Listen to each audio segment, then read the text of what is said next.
All right, guys, this is going to be a trade recap of how I made about $8,000 today. I'm going to insert the screenshot here on the screen right now of the trade that I took, and let's go ahead and break this trade down. So again, very, very simple.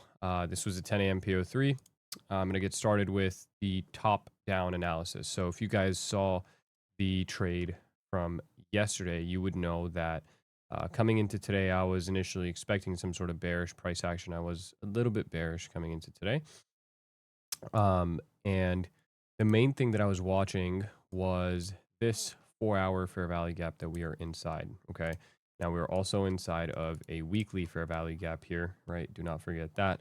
So this lines up inside of that weekly fair value gap. We have the 4-hour gap. So obviously, being the fact that there's a 4-hour gap, I'm looking for a 15-minute flow model from here.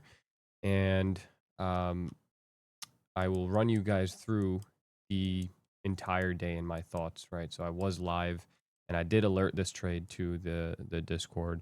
So I'll tell you guys exactly what I was seeing. So when I got on live in the morning, this is what I was basically seeing. We had hit the 4-hour gap right here. Now, I want you guys to notice that our change in state of delivery level is down here, okay? Now, if we go to the checklist, we have a higher time frame PD array, right? That's the 4-hour gap. We have the aligned time frame, which is here. We're on it right now. That's the 15-minute. We have a liquidity sweep, which this here will be the liquidity sweep that we use, right, for the specific leg. And then we had SMT at these highs, right? These highs back here, we had SMT, okay?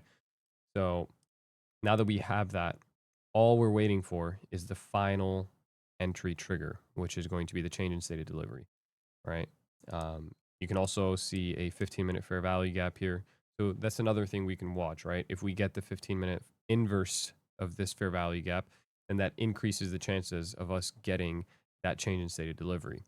However, you guys will see that once the market opened, we do just about anything and everything to inverse this gap, right? To not inverse this gap, rather. And it doesn't inverse, right? We just chop around inside of here. So what does that mean? That means you continue waiting, right? We are waiting for the setup to trigger. Okay, so number one, not only did we not inverse this gap, but we also did not get a change in state of delivery. Okay, what else did we do? We also invalidated this setup entirely, right?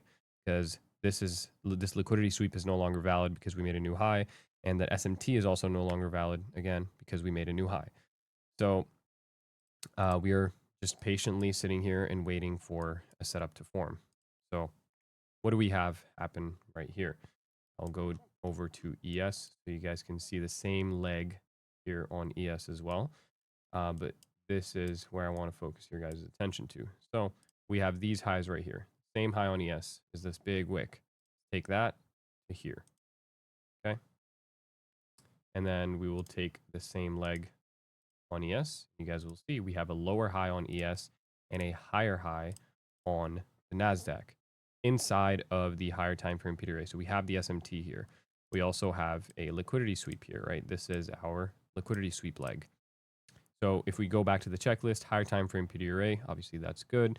Aligned time frame, we're on the 15 minutes, so obviously that's good. We have the liquidity sweep, we have the SMT. Now all we need is a change in state of delivery. Where's our change in state? This up close candle right here. Extend that out, and we have an entry. So this is exactly where I got my entry, right around this area. Okay. Right around that area. And I went over to, I believe it was, yep, it was the 1 minute time frame where I ended up getting my stop loss from. And my stop loss was directly above this fair value gap right here. So this is where my stop loss went.